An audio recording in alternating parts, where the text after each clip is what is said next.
다른 사람에게 특별히 피해가 가지 않아서 배상 의무는 발생하지 않는 죄에 대해서 속함을 받는 제사입니다. 그런데 그렇게 설명하고 나면 그러니까 그게 구체적으로 어떤 죄입니까? 라는 이제 생각이 들잖아요. 그랬을 때 바로 오늘 본문이 그 실예를, 그러니까 속죄죄는 이러이러한 것이고 이제 이러이러한 속죄죄가 있는데 조금 부연 설명을 하자면 그 예를 들면 이런 내용들이 있다 하는 게 바로 오늘 본문의 5장의 내용이다. 바로 그 뜻입니다. 그래서 그 예를 친절하게 설명하는 거죠. 자, 1절부터 우리 다시 한번 보도록 하겠습니다. 자, 1절과 4절을 보시면 이게 이제 뭐냐면 우리가 조금 전에 읽었지만 이게 결국 말로 지은 죄입니다. 말로 지은 죄. 이게 하나의 이제 속죄죄를 드릴 만한 죄들이에요. 이 말로 지은 죄가 과연 부지 중에 지은 죄가 될 수 있느냐? 말 한마디 잘못했다고 해서 사람이 말실수도 할 수 있는데 소위 말하는 그 말실수가 죄가 되느냐? 근데 오늘 성경에는 된다 안 된다? 된다고 이야기합니다. 그래서 여러분 우리 제자훈련 이제 성경 공부하면서 배웠지만 내 감정이 주체가 안 되고 내가 화가 날 때는 마귀가 들어올 수 있도록 대문을 활짝 열어놓은 거하고 똑같다 했죠. 그러니까 여러분 영적으로 우리가 깨달아야 돼요. 내가 지금 화가 났는지 안 났는지는 알 수 있습니까? 없습니까? 있잖아요. 내가 지금 화가 났는지 안 났는지 내가 느끼잖아요. 근데 내가 생각할 때 지금 내가 화가 났어요. 그러면 영적으로 사탄이 들어왔는지 안 들어왔는지는 내가 잘 못 느끼잖아요. 그러니까 내가 감정적으로 지금 화가 났어요. 몹시 기분이 안 좋아. 불쾌해. 그럴 때는 일단은 그 마귀 사탄이 문을 들어올 수 있도록 문을 활짝 열었기 때문에 이 루트로 제일 먼저 튀어나오는 죄가 뭐냐? 바로 입술이에요. 이해되시죠? 그래서 특히 그 부부 관계에서 섭섭한 일이나 마음이 상할 일이 생기면 일단은 화해는 조금 있다 하고 일단은 먼저 입을 닫아야 돼요. 내가 지금 극도로 화가 났을 때 딱 3분만 참으면 내가 평소에 정말 하나님 앞에 용서받지 못할 죄를 안 짓게 됩니다.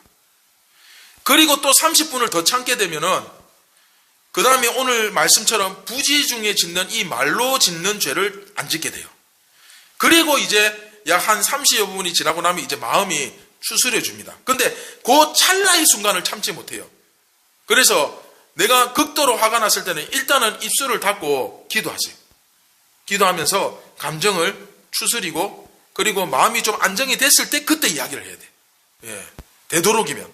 그래서 이 말로 지은 죄는 성경에서 죄다. 용서받아야 될, 회개해야 될 죄다. 그리고 우리가 생각할 때 죄는 죄인데 이게 뭐 그렇게 큰 죄냐? 큰 죄입니다. 예. 그러니까 우리가 소위 말하는 그 우발적으로 그냥 얘기하다가 입에서 탁 튀어나온 거 있잖아요. 또는 그런 말을 들었는데 그게 뭐 그렇게 큰 죄냐 싶은 그런 뭐 이 정도 뭐 이건 농담인데 그냥 장난인데 하지만 성경에서는 죄가 될 수 있어요. 그래서 우리 아이들한테 계속 이야기하잖아요. 그 입술로 짓는 죄를 굉장히 조심하고 경계하잖아요. 절대 말로 상처 주거나 다른 사람의 마음을 아프게 하지 않도록. 그래서 그 오늘 본문 자 화면 보이시죠? 1절 같은 경우는 누군가가 이제 저주를 하거나 그 다음에 악한 말로 욕설을 한다든지 저주를 한다든지 했을 때 그러니까 이게 이제 이런 죄를 굉장히 많이 짓는 관계가 부모와 자식 간이에요. 부모가 화가 나면 자녀를 향해서 이렇게 악한 말을 퍼부을 수 있거든요. 이때 조심해야 돼. 그리고 남녀 관계도 마찬가지고 친구와 친구 관계도 마찬가지고 또 직장에서도 마찬가지고 그래서 우리가 화가 날 때 또 감정적으로 기분이 좋지 않을 때 혹은 무슨 일이 생겼을 때 그 사람을 향해서 저주를 한다든지 악한 말을 한다든지 했을 때 분명히 말로 죄를 지었어요. 그리고 내가 분명히 그 죄 짓는 것을 귀로 들었고 눈으로 보고 분명히 목격했어요. 그런데도 그 사람의 죄에 대해서 그다지 별 대수롭지 않게 생각하고 넘어갈 때 이거 안 된다는 거예요. 특히 여러분 자녀들이 이런 죄를 지었을 때 절대 그냥 넘어가지 말고 이 죄에 대해서 회개하고 다스려야 돼요. 그래서 내가 분명히 누군가로부터 내가 죄 짓는 것을, 말로 죄 짓는 것을 보았거나 혹은 고발을 그 사람이 당했거나 지적을 당했을 때 아니 나는 못 들었는데 그게 뭐 그렇게 죄야? 이렇게 그럴 수도 있지 하는 이런 태도도 죄라는 거예요. 이해되시죠? 그래서 다시 말하면 정리해보면 그것에 대해서, 죄에 대해서 분명히 입술로 죄를 지었는데 그것에 대해서 내가 딱히 증언하려 하지 않는 태도 혹은 부정하지는 않지만 그렇다고 딱히 내가 적극적으로 찬성하지도 않는 이런 미온적인 태도, 이게 죄라는 거예요. 자, 이해되시죠? 그러니까 여기서 말하는 말로 짓는 죄 중에 그 속죄제를 드려야 할 만한 죄가 첫 번째가 뭡니까? 결국은 말로 지은 죄에 대해서 사실은 말로 지은 죄도 죄지만 그것에 대해서 미온적인 흐지부지 넘어가는 이 태도가 죄라는 거예요.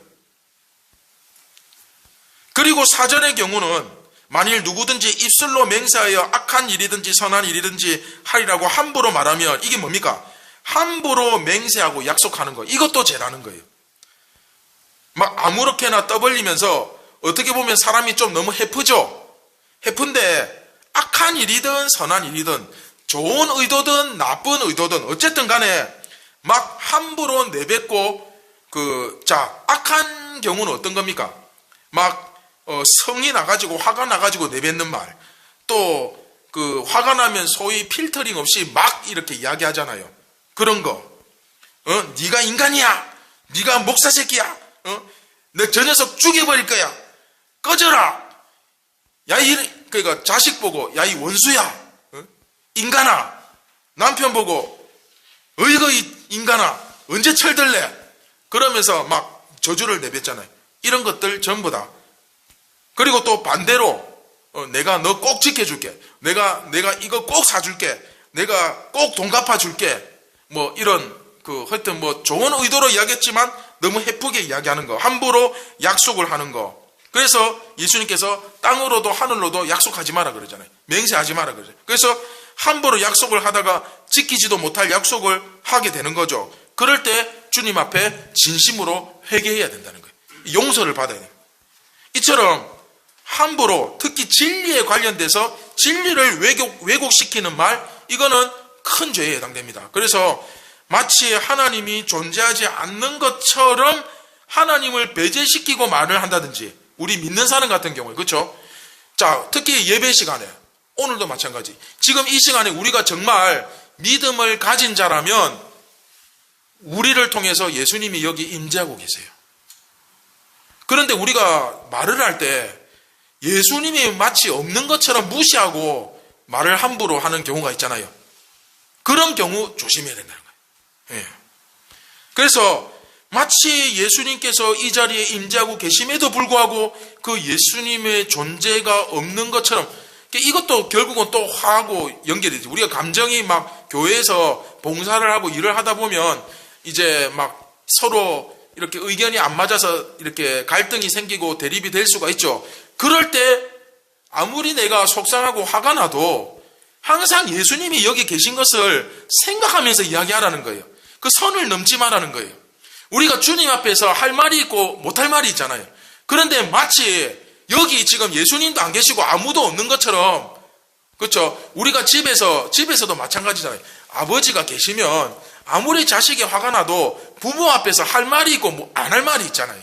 근데 부모님이 어른이 계신데 거기다 대고 함부로 말하면 되겠습니까? 안 되잖아요. 그러면 예수님은 우리 교회뿐만 아니라 가장 온 세상에 높으신 어르신 아닙니까? 그러면 그 예수님을 모시고 있는 이 교회에서 우리가 예수님이 없는 것처럼 말하고 행동해서 안 된다. 그거 반드시 회개하고 용서받아야 될 죄라는 거예요.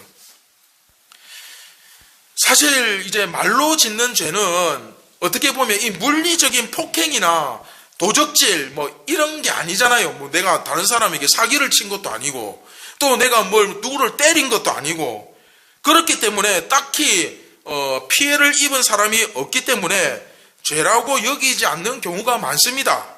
그렇죠? 아니 그냥 나 혼자 말이야. 그냥 나 혼자 한 말이야. 이렇게 넘어가죠. 그러나 중요한 것은 예수를 안 믿는 사람은 상관없어요. 그러나 거룩한 삶을 요구받는 이스라엘 백성들은 이런 것마저도 속죄제를 드려서 반드시 용서함을 입어야 될 죄였다는 것입니다. 그런가 하면 계속해서 2절 3절에 보면 현대인들이 보기에는 이게 뭐야? 아니 이런 것도 죄야 싶은 생각이 들 수도 있지만 그 부정한 들짐승의 사체, 그 시체를 만지는 것, 그 가축의 시체, 곤충의 시체, 하여튼 죽은 것, 부정한 것, 부정하다는 것이 죽음을 이야기하거든요. 그래서 그 구약시대에 이스라엘 백성들은 죽음과 최대한 멀어져서 살도록 되어 있어요. 그래서 죽은 시체나 이런 것들을 만지면 반드시 부정하다는 판결을 받습니다. 그래서 이 시체를 만진 것, 이것은 반드시 부지중이라 할지라도 더러워졌기 때문에 용서함을 받아야 돼요. 그래서 이것도 속죄제를 드려야 됩니다. 이런 식으로 이곳을 이제 부정한 것을 만졌을 때 죄가 들어오는 것, 이것을 정결례라 그러거든요. 정결례. 그런데 이제 이 정결례를 어기거나 또는 그냥 우리가 보기에도 사소한 수준의 말로 이렇게 말실수로 하는 것, 이런 말로 짓는 죄들, 이런 죄들에 대해서 속죄제를 드리도록 규정이 되어 있습니다. 자, 이제 설명 끝났어요. 그런데 이제 이런 문제에 대해서 이들이 어떻게 해결해야 되는지, 자, 5절, 6절을 우리 이제 다음 5절, 6절을 한번 보면서 이제 말씀을 한번 보도록 하겠습니다. 자, 5절. 이 중 하나의 허물이 있을 때는 아무 일에 잘못하였노라. 그러니까 어떤 일에 내가 잘못했다.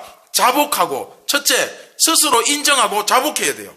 두 번째, 그 잘못으로 말미암아 여호와께 속죄제를 드리되 양떼의 암컷 어린 양이나 염소를 끌어다가 속죄제를 드릴 것이요 제사장은 그의 허물을 위하여 속죄할지니라. 자, 무슨 말이냐면 내가 무슨 말로 죄를 짓거나 무슨 시체를 만졌거나 정결하지 못한 삶을 살았거나 오늘 현대로 따지면 우리의 삶의 행위로서 부정한 일을 했을 때, 그렇죠? 그랬을 때 또 다른 사람한테 피해를 주고 한 것은 없지만 어쨌든 내가 경건하지 못한 삶을 살았을 때 그럴 때 배상 절차는 없지요. 뭐 피해를 주거나 하지 않았기 때문에. 그래서 배상 절차는 없습니다. 또 그냥 분노해가지고 내가 입술로 그냥 내가 혼자 말이에요. 혼자서 막 화를 내가지고 악한 말을 입에 담았어요. 그렇다고 해서 다른 사람이 어떤 마음의 상처를 입거나 무슨 물리적인 피해를 입거나 그렇게 한 건 없습니다. 그런데 중요한 거는 성경에서는 남에게 피해를 준 것도 아니고 때린 것도 아니고 뭘 부순 것도 아닌데 성경에서는 뭐라고 말씀하시냐면 배상해라. 아니 내가 누구를 걸 훔친 것도 아니고 부순 것도 아닌데 뭘 자꾸 배상하란 말입니까? 배상해라. 그러니까 이게 무슨 말이냐면 그 정도의 죄다 이거예요. 이해됩니까? 첫 번째는 자복해야 됩니다. 스스로 뉘우쳐야 돼요. 잘못했다고. 이게 이제 고해성사죠. 그래서 하나님 앞에 스스로 자기 잘못을 인정하고 자복해야 됩니다.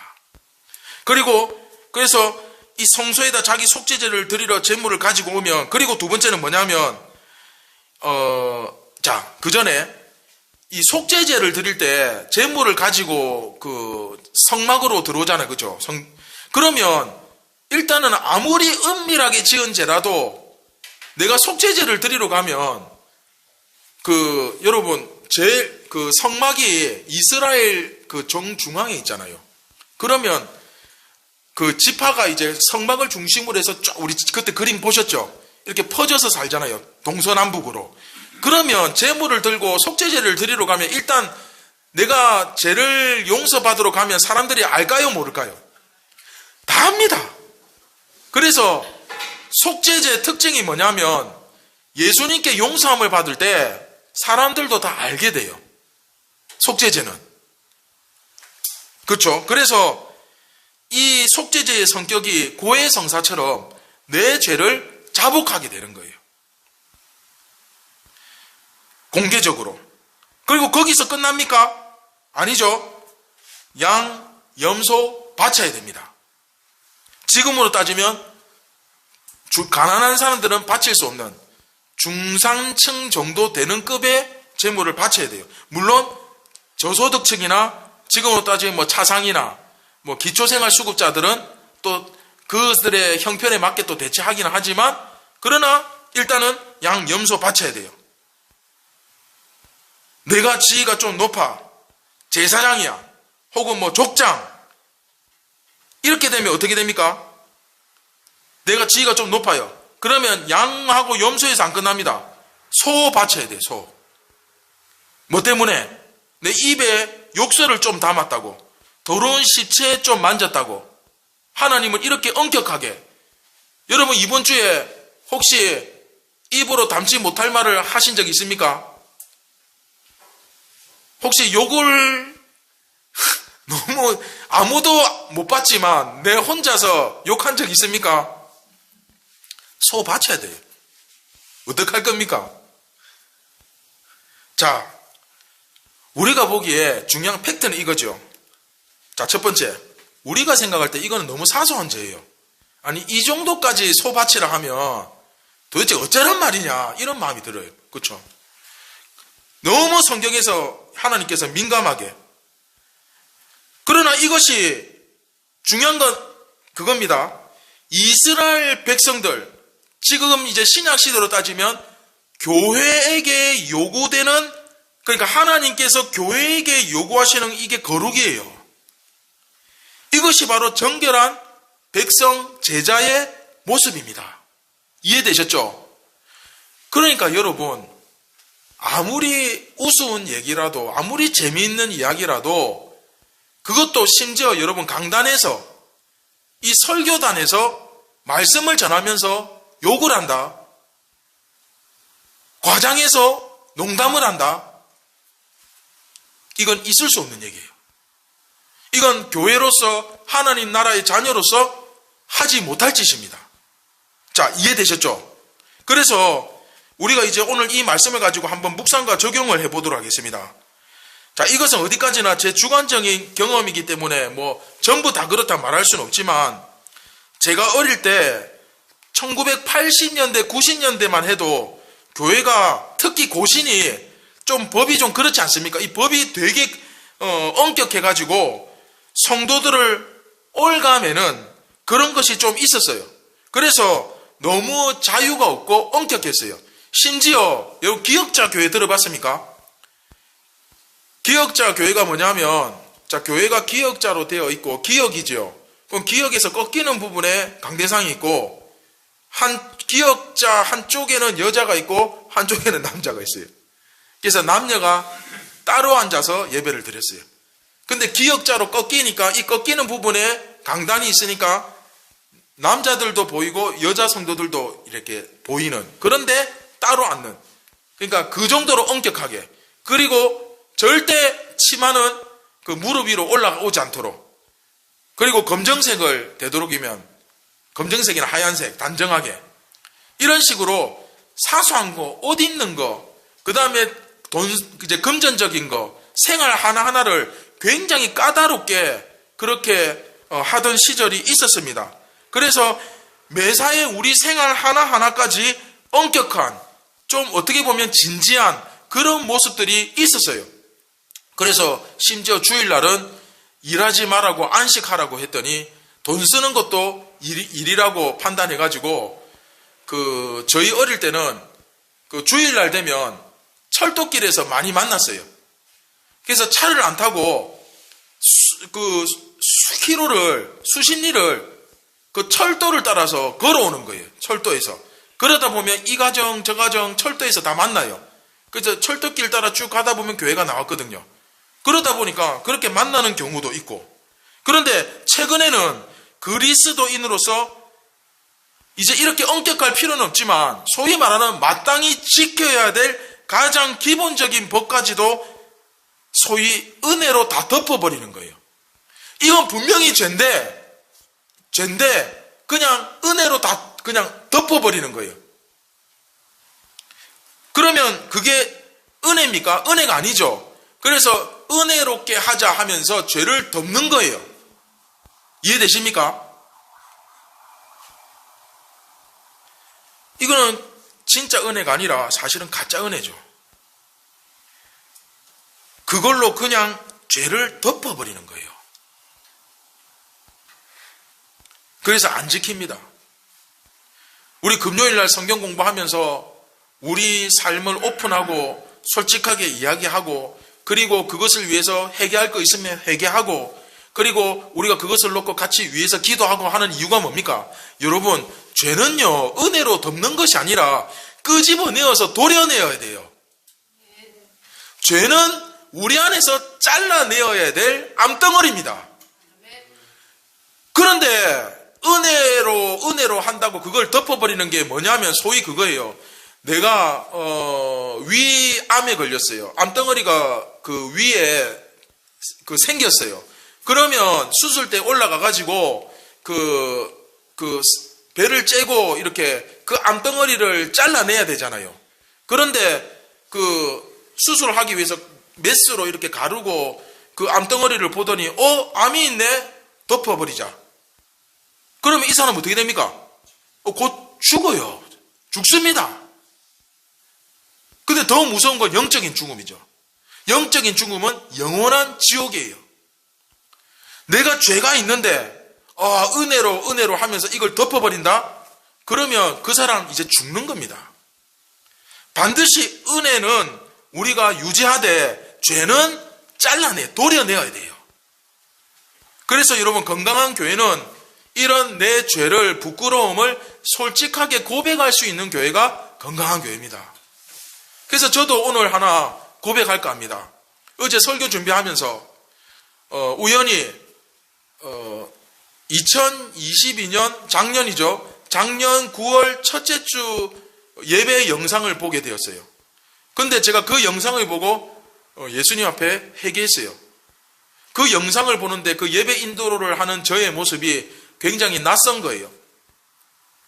어떻게 낯서냐면, 여러분들은 어떻게 느끼십니까? 잘 모르겠지만 저는 제가 볼 때 작년 9월 첫째 주에 예배 드리던 그 모습에 비해서 지금 굉장히 은혜가 떨어진 것 같아요.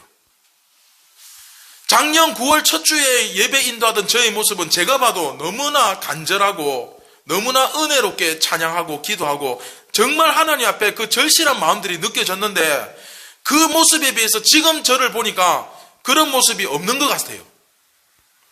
그래서 어제 설교 준비하다가 그런 저의 모습을 회개하고 오늘 더 이 예배 시간에 집중하려고 애를 많이 썼어요. 그래서 우리 아이들한테도 예배 절대 방해하지 마라. 하나님께 집중하는데 방해하면 혼난다. 아주 엄하게 이야기한 거예요. 그러니까 여러분, 사실 오늘 이 말씀은 다른 이야기 할 거 없어요. 우리 목회자들에게 먼저 적용해야 될 문제입니다.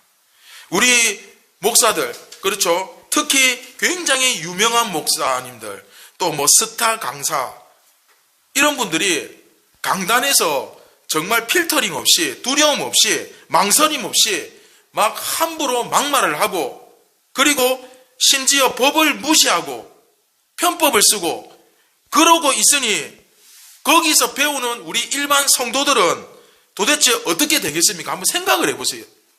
위로부터 생명의 물이 흘러내려와야 되는데 불법의 물이 흘러내려오고 악한 말의 저주가 계속 내려오면 거기서 양육을 받고 보살핌을 받는 그 성도들은 도대체 어떻게 되겠느냐는 거예요. 그것도 이 속죄제를 드릴 만한 범죄가 아니라 사실은 돌 맞아 죽을 죄예요. 그런 돌 맞아 죽을 짓을 해놓고도 그렇게 뻔뻔스럽게 강대상에 그렇게 서는 일들이 현실적으로 일어납니다. 좀 극단적인 예지만 성범죄자가 경찰서에 가서 간단하게 서류 몇 장 쓰고 훈방 조치 당하고 와서 다음날 주일날 강단에 서는 게 현실이에요. 더 안타까운 건 그럼에도 불구하고 성도들은 또 거기에 갑니다. 말씀을 들으러 예배 드리러 또 거기로 가요. 이런 이상한 일들이 일어납니다. 사실 제 입장에서도 이런 이야기를 하면 굉장히 부담스럽고 불편한 이야기예요. 그렇지만 오늘 본문이 속죄제입니다. 이 말씀을 묵상하면 묵상할수록 이 부분에서 가장 먼저 저와 같은 목사가, 교회 지도자가, 그리고 그 다음에는 여러분들이, 세상을 대표하는 여러분들이 좀 더 깨어 있어야 한다고 저는 생각합니다. 이 죄의 문제에 대해서 우리가 너무 가볍게 생각해요. 그래서 단순히 입에 욕설을 올렸다, 혹은 다른 사람이 욕하는 것을 내가 들었는데 그것을 이제 없었던 걸로 해줬다, 뭐 이 정도를 가지고 그렇게 민감하게 구느냐, 화가 나면 이 정도 할 수 있지. 네, 분명히 이것은 죄입니다. 분명히 이 정도 할 수 없습니다. 하면 안 됩니다.